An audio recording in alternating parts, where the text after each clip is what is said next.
Bonjour, bonsoir, ça dépend de l'heure vous nous suivez. Merci pour la confiance. Merci à tous ceux qui nous aiment, tous ceux qui partagent nos vidéos, tous ceux qui like, qui commentent. C'est un grand plaisir de vous avoir dans la grande communauté Tosha TV. Mbote bandeko, bisika nyoso bozali. Bisika nyoso o bozako. Aimez ma vidéo na biso bozako. Panza yango na mukili. Partout et c'est vous makasi parce que communauté webi qui a seule communauté oyebi sa abino vérité. Donc toi na quand ya mutute, muto asali mala, muto kumisi o asali mabe, to lobeli epona asa nini a changé bandeko na ngai.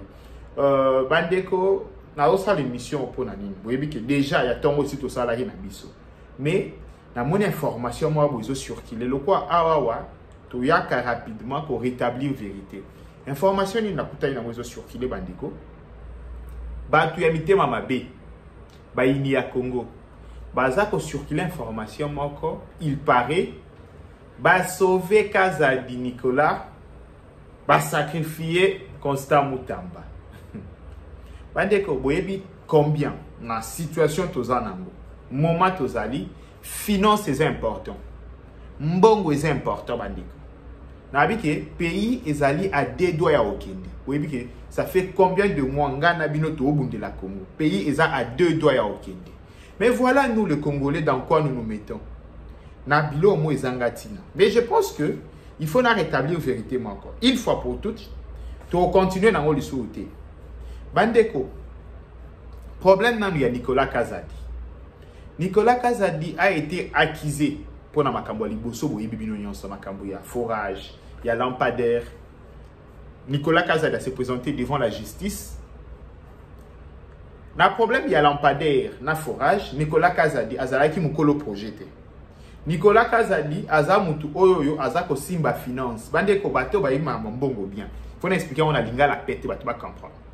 Tozana haute bengaka ligne budgétaire. Donc, Nicolas Kazadi eza loko atwana ndaku, papa azana bana 12. Ayebisi mwana moko simba mbongo ya ndaku. Kasi chaque mwana na simbisio 12 000 francs. Chaque mwana azana 1000 francs na ye. Mwana moko OK. Ya Nicolas pesanga 1000 francs na ngai. Mais papa yebisa ki à chaque fois zo pesa mbongo lande la KP. Mwana azo sala nini na mbongo. Sai musala na weza ko landela okoki ko boya te. Bandeko, blanda passe très bien.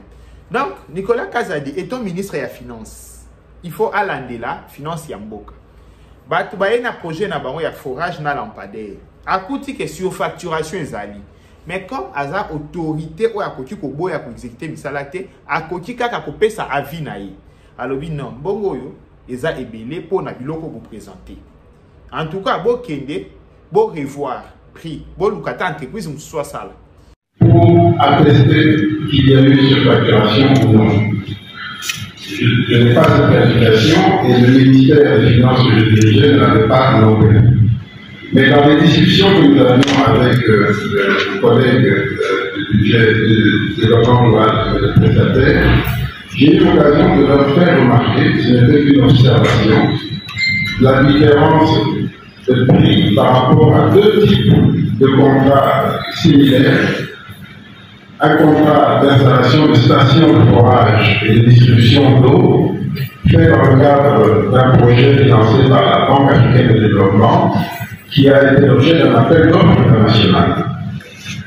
Et je leur ai remarqué simplement ceci. J'ai dit, c'est à peu près les mêmes ouvrages que vous faites, mais dans le cas du projet BAD, les ouvrages prévoient jusqu'à 7 km d'extension de réseau et une capacité de stockage beaucoup plus importante.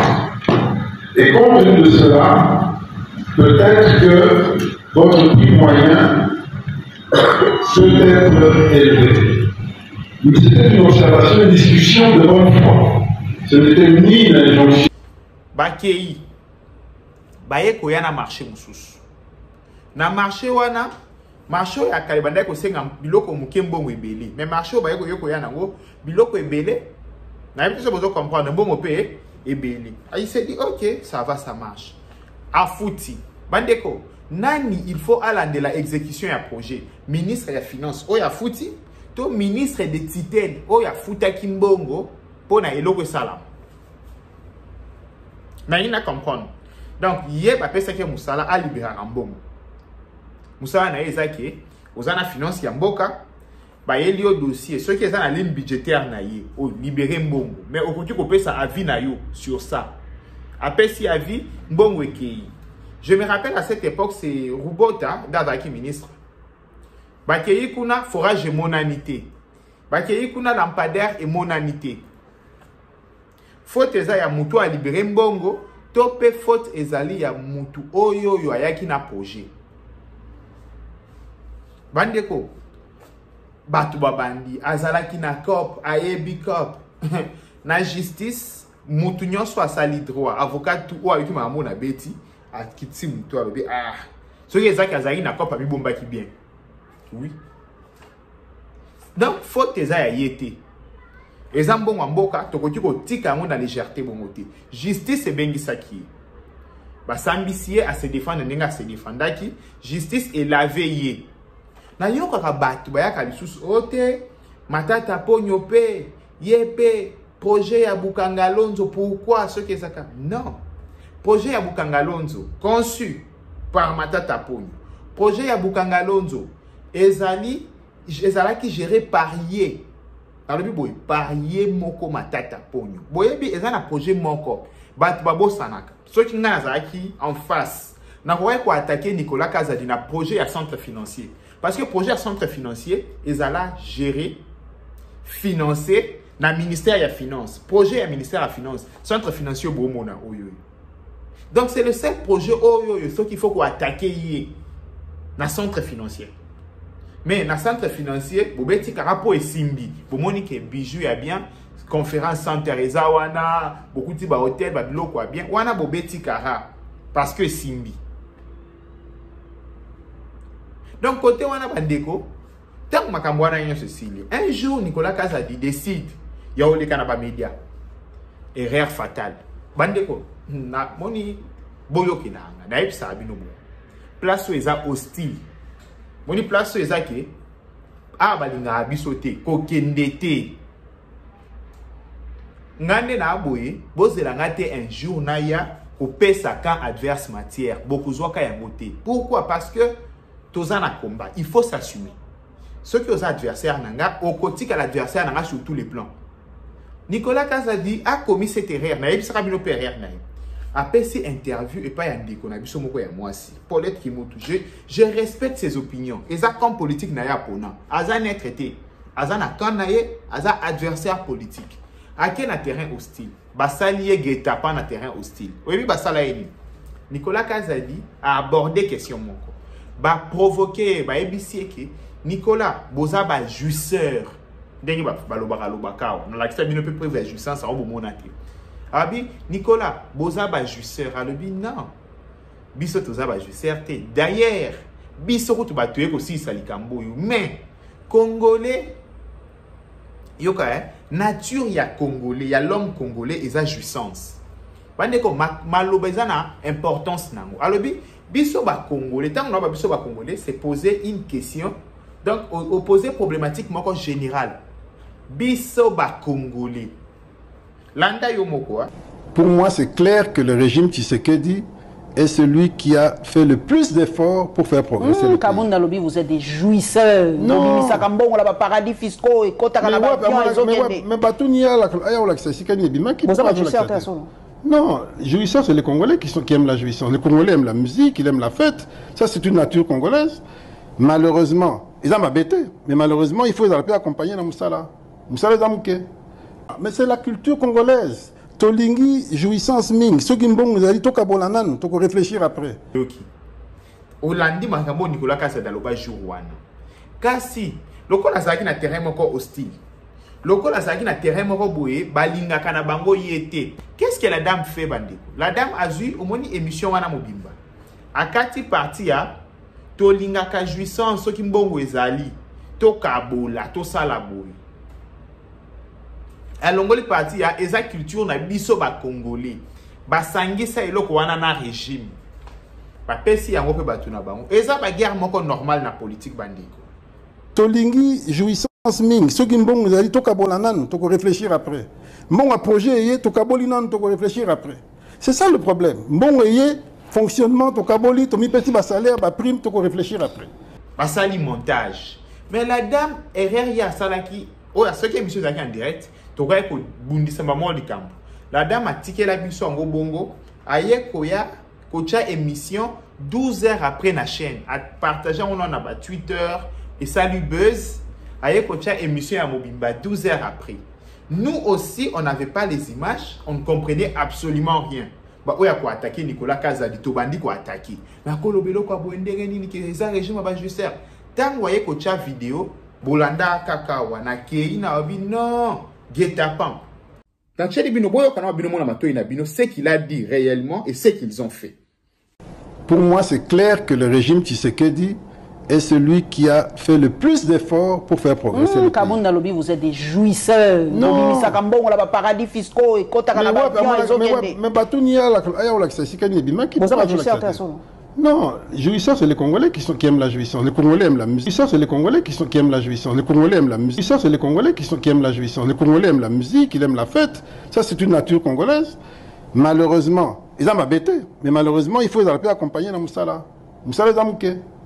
Mais c'est la culture congolaise. Tolingi, jouissance ming. Ceux qui m'ont dit, toka bolanan, toka réfléchir après. Mon projet, toka bolinan, toka réfléchir après. Basimbisi, vieux touche.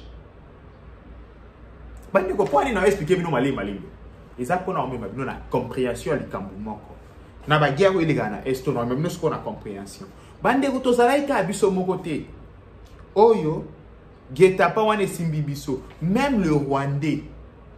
Bazwa likambu wana ba tourner on a ba chaîne. On a des scandales comme ça qui se multiplient. C'est tantôt les révélations quand même, on peut dire, de l'ancien ministre de l'économie, Nicolas Kazadi, qui dit quand l'argent arrive, nous partageons d'abord les sous, la réflexion, ça viendra plus tard. Et donc, tout ça fait que même Rwandais, le pouvoir... qui est toujours dans la rhétorique, régime n'a pas de jouisseur. Tandis qu'à l'obi, non, régime n'a pas de jouisseur. Pour moi, c'est clair que le régime Tshisekedi est celui qui a fait le plus d'efforts pour faire progresser le pays. Nalobi, vous êtes des jouisseurs. Non. On a paradis fiscaux et quota mais pas tout n'y a la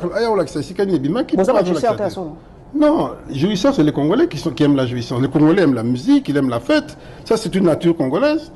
Malheureusement, ils ont m'abêté. Mais malheureusement, il faut les accompagner dans Moussala. En fait, on a expliqué tous les camps. Parce que il y a un camp où il y a IDPS, les lobes à Nicolas Kazadi. Vous savez pourquoi? Ils ont affaibli Binomoko.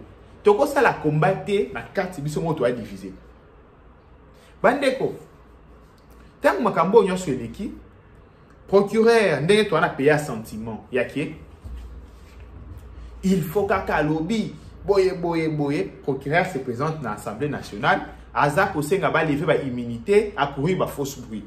Mais les camboisa clair dans l'accès bino guet-apens, ndenge ba sali moi na mai guet-apens de bomoni bruit. Mais procureur. Et après yo coïncider na makambo Constant Mutamba. Les cambo Constant Mutamba na zo expliquer bino nyonso na malembe, boyebi ke ba français, ba on ba français na l'Assemblée nationale. Là ce qu'on a comment lobela bino lingala na pété nyonso bandiko. Les cambo Constant Mutamba qu'est-ce qui s'est fait? Constant Mutamba, vous voyez qu'il y a eu guerre il y a 6 jours. Na Kisangani. Guerre à 6 jours entre l'Ouganda et le Rwanda. Après Bitumba, qu'est-ce qui se passe? Dommage, qui m'a cassé la RDC a porté plainte. Il faut Cour internationale de justice est condamné. Vous voyez qu'il y a procès Kenda Musika Moulaï. Mais Rwanda a se dédouané parce que le gouvernement na biso yakala bazala kanaba. Donc, comment on a dit que la relation est bien à Rwanda. Côté la Rwanda na likambuana. Uganda bikuta yemoko. Mingi ba charger Uganda parce que balobi que Rwanda azalaki invité. Tandis que Uganda azalaki invité dans le territoire na biso. C'est comme si moi m'envoyer des canalilo. Donc Rwanda a invité mais Uganda a invité tout ça na opération. À l'époque il y a Kabila P c'était la même chose. Et tant que Toyo Rokende beaucoup se rappelé à un certain moment Toyo Kanakana ba Uganda to régler problème. OK, Cour il y a international de justice est condamné Uganda té. To kende to régler le Cameroun en tant que ba africain en tant que bandeko. To kenda pe Toyo Kana Uganda pa ndima ki a ofuta biso mbongo. mbongo wana nde futamaka tango mbongo wana ye po ba réparer ba victime ba makambo tango mbongo ye eza na ligne budgétaire ya ministère ya justice textuellement na expliquer bino pourquoi ndeti makambo ya prison pourquoi ba kei kokanga Doudou Fouambate question parce que ye pesa que projet yaki abimisi mbongo vous comprenez aye yaza ministre ya finance mbongo eza na finance en mboka eza la signaki te mbongo elongwe na banko eke na banko pourquoi ba onini était c'est la même chose na ba forage donc ministre ya titel aye na projet soki ministre ya finance aye eza mbongo na ye a ko bloquer yango te c'est ce qui se passe na minito bandiko o ba comprendre ce que likambo te place o likambo eza yango Constant Mutamba a vu marché public. Alors, il a prison. Na Kisangani. Prison, ils ont coûté combien? Ceux qui mémoire en anglais, bien 39 millions de dollars. À 39 millions de dollars, première tranche, bah, on entreprise, combien? 19 millions de dollars. Bandeko. Ok, entreprise est autonome prison, mais boye bibi non yon ok. Il faut que l'on moi procédure moi boye marché. Pour na boye ba même bako kipe kotonga mais ba mire bukani toni donc il faut mbatu mo ba na expérience ba na makambu nyonso ekoka tozalaka so be avant que l'hôpital hôpital c'est ba na matériel bien tozalaka so lingo sala talikambu otala place oyo est-ce que bazana moi connaissance y a bien donc mukolo projet c'est à lui de vérifier crédibilité ya banane au ça marché Constant Mutamba ce qui a vérifié qui je ne sais pas ce qui a vérifié qui était accueilli qu'on dit ma marché, bah libérer pembongo et quand as déjà na compte entreprise il faut tomber. Nde bah tu peux batali bongo et qui wa bah saisir na bon. Ok bah ngai ba tonga prison. Ok entreprise on dit tonga prison et foutara na nous taxe OT. Ezana ba matériel et tonga prison batali ezate. Adresse entreprise il faut tonga prison eza wapi. Et monanité. Bah pour l'entreprise banane Willy Moucheni. Code Mboka. Donc, Code Mboka Moutou, aye atonga bord. Code Mboka, ok. Garantie nini, yazaki na on a banque. Oh, vous voyez que c'est déjà 19 millions. Balanda boué, 5 000 $.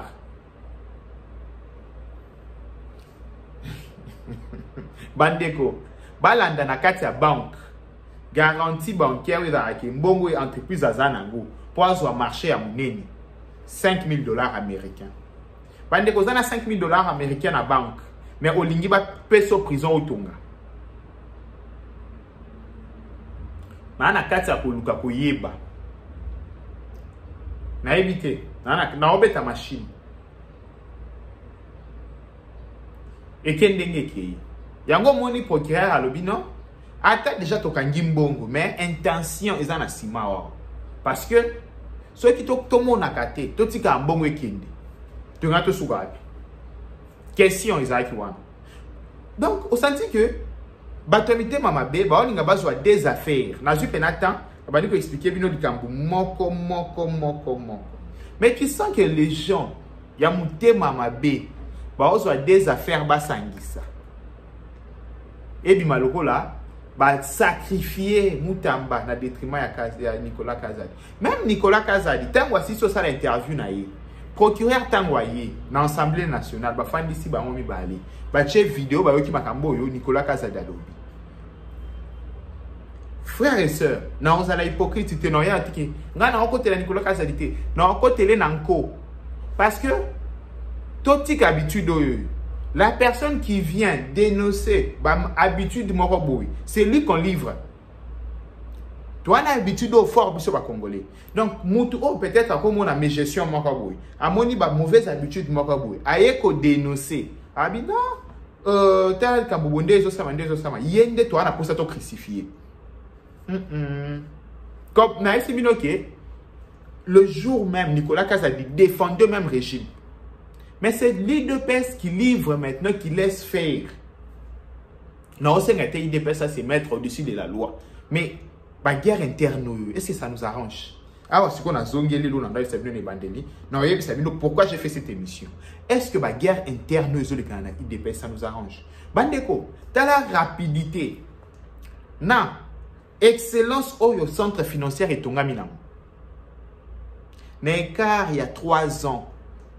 Kitoko, mamnyo so bien. Rapidité. Bande otala rapidité oyoyo, Kinshasa Arena ezwa ki na otongama. Sous Nicolas Kazadi. Mais quand un autre ministre des Finances arrive, une autre personne a stoppé misala nyonso, il veut voir clair. S'il est le financement malongé zopé samate. Pourquoi? Ko simbisaka moninga touche. Celle mutubo simbisa touche, c'est le chef de l'État. Boka disate que nakobomana entre bino, bozo sala, président osepelana bino. Boza ko simbisa Tshisekedi touche. Parce que tant que vous bloquez misala, peut-être il y a Kinshasa arrive. Vous bloquez misala, il y a makambo belé belé. Bande ko Nicolas Kazadi était même prêt avec le même aliba qui décide qu'on attaquer l'aéroport Yanjili. Il était prêt à marcher ces Zouaman qui battent l'aéroport Yanjili Bandeko. Mais tant que vous voulez aussi imposer votre façon de faire. Tandis que vous avez la même famille politique. Bandeko, loco, c'est pas bien. Non, Sabino, ce n'est pas bien. Bon, ça a raison un jour. Parce qu'il y a une division. Que non, tout ça là, pour nous détruire, tout ça là, pour nous détruire. Tu sais qu'il y a la perdant. Parce que nous sommes comme tu as à défendre le régime. À lobby, tout ça va jouer à thé. Ba Congolais ne bazala kabongo. Mais bambi Tshisekedi na mukongo. En bien ou en mal est retombé dans muto Tshisekedi. Ya on a oyebi Sabino ki. Batu o ya IDPS. O bazako se permettre. Basala ba kabal. Ba kanisa lokola bazako se pelisa. Kamoko boui. Bandi ko bo pesa ka adversaire en matière. Contre adversaire P et l'autre en matière exatée. Bandi on a expliqué ki. Contre adversaire et l'autre en matière exatée. Avec Nicolas Kazadi, tout le monde a centre financier. Bon, il y a ministre de la justice, il y a finance ni moussou soya. Tout le monde est là. Avec Nicolas Kazadi, on a vu comment il y a Kinshasa avec Nicolas Kazadi, on a vu université à Mujimai, on a vu université à Kananga, on a vu université à Bounya. Il y a des œuvres à niveau moussou, financement. On a vu tout ça. Ba mama yemu. Bomona ngote. Boye bisanga mama yemu. Donc c'est qu'il faut que je vais dire que Tanaka Moutoué a l'ongola budget de 5 milliards à 16 milliards. Moutoué est bien à lobby. Problème tout. À diagnostiquer problème. Problème c'est que tant budget mati. Bah, institution peut mettre ici la façon de faire et bah dépense. Tout mes kako ça la beauté mes kako. Mais mon tournant de vidéo photo beto libanga. Donc la monnaie ka le quoi Jésus. Yende photo bois kanamai finalement. Bandeko, webi philosophie à awa. Eza muto yo na moni na ordre na boye na ebisa ngo fayulu na bi fayulu yaka na kan Congo na ko défendre otisuka. Na jupe décision. OK? Nicolas Kazadi loko akuna bango ba na argument solidité. Na oye la bino ba ma ambunyon so na ba prochaine émission boze la kaka. Debo comprendre siko que IDPS o sakanande na pouvoir na yi. So désordre et continuer kaka. Ah, Bopé sanga raison. Bokopé sanga raison. Donc bande bezali mwanda mbuya ba éclaircissement na mikutaki na obligation ya osala parce que l'occulter les kimingi. Les gens mentent. L'occulter les kimingi. Si batu bazui temps ya kolanda moko. Partagez l'émission comme d'habitude, likez, commentez et que ça la biso bien. Zamba sunga. Bye bye. Ciao. Mbote bandeko lelo na elibino sango kitoko sango ya Sendwave. Sendwave ezali nini bandeko na ngai. Pona bandeko nyonso. Bazana pose ya ko aider famille ko sunga famille na bamboka ya bapaya ekomi facile na Sendwave bakosala yango ndenge nini bo télécharger application ya Sendwave bandeko okoti kotinda mbongo partout na Afrique na Congo ofele esili makambo ya kofuta mbongo ebele pona ba transaction na ba agence kasi lelo avec Sendwave okotinda mbongo pe bakozo yango na chombo le même jour. Deko na ngai pona kosala ezali simple o télécharger application o cheba identité na yo okoti kotinda mbongo facilement kasi esilité pona bandeko nyonso bako utiliser code promo na biso Tosha TV bazali na 10 € supplémentaires. Donc soki ou télécharger application tango ya kotinda na place ya code promo au komi Tosha TV ozali na 10 €. Cela veut dire quoi? Soko tindi 50 bakozwa 60, soko tindi 70 bakozwa 80. Koumela te bandeko kende ko télécharger Sendwave na yo mbala moko osala transaction ya liboso avec Sendwave, transaction facile et rapide.